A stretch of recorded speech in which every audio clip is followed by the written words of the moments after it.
دیکھیے شراب کی حرمت کے ضمن میں 3 درجوں میں حرمت ہوئی.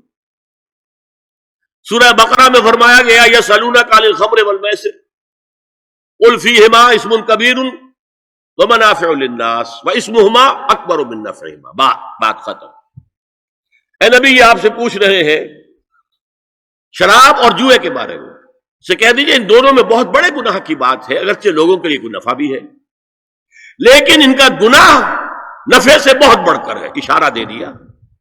بہت سے صحابہ نے اسی آیت پر شراب نوشی ترک کر دی. جو معلوم ہوا وچ وے دی ونڈ از بلوئنگ، اب ہوا کا رخ کیا ہے، کہاں جا رہی ہے ہوا. پھر آگے سورہ نساء میں آیت آگے ولا تقربوا الصلاۃ وانتم سکارى، دیکھو اگر تم نشے کے اندر ہو شراب کے تو نماز کے قریب مت جاؤ. پتہ نہیں تم کیا کہنا شروع کر دو، تو غالب کی عشقیہ غزلی پڑھنی شروع کر دو کھڑے ہو کر، کیا پتہ. ایک اور مل گیا پوائنٹر، نماز جیسی شے سے روکنے والی شے جو عماد الدین ہے وہ تو بہت بری شے ہوئی. بہت سے لوگوں نے اس کے بعد چھوڑ دی.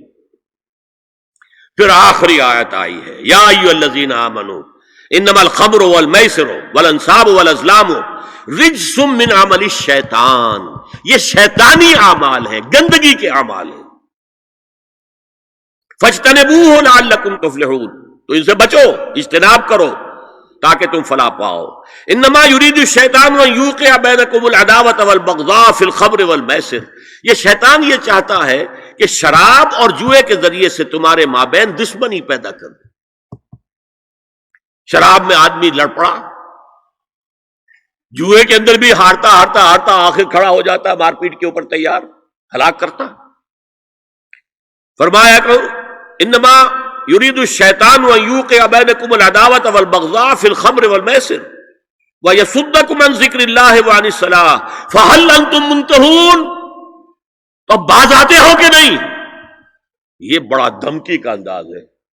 اب کچھ لوگ کیا کہتے ہیں، جی یہاں پہ حرام کا لفظ تو نہیں آیا، انا للہ و انا الیہ راجعون، ہل انتم منتہون، باز آتے ہو کہ نہیں. اس سے زیادہ روکنے کا کوئی معاملہ ہو سکتا؟ اور حدیث میں اندر اصول آ گیا ما اسکر کثیرہ فقلیلہ حرام، جو شے اگر زیادہ مقدار میں ہو اور نشہ لے آئے تو اس کی تھوڑی مقدار بھی حرام ہے. شراب کا ایک قطرہ بھی حرام ہے. لیکن آج ہم کہہ رہے ہیں شراب تو حرام ہے ہی نہیں، تاکہ مغرب مان لے کہ ہاں یہ تو بڑے ماڈریٹ لوگ ہیں، بڑے لبرل لوگ ہیں، روشن خیال ہیں، یہ کوئی دقیانوسی نہیں ہے، یہ فنڈامنٹلسٹ نہیں ہے.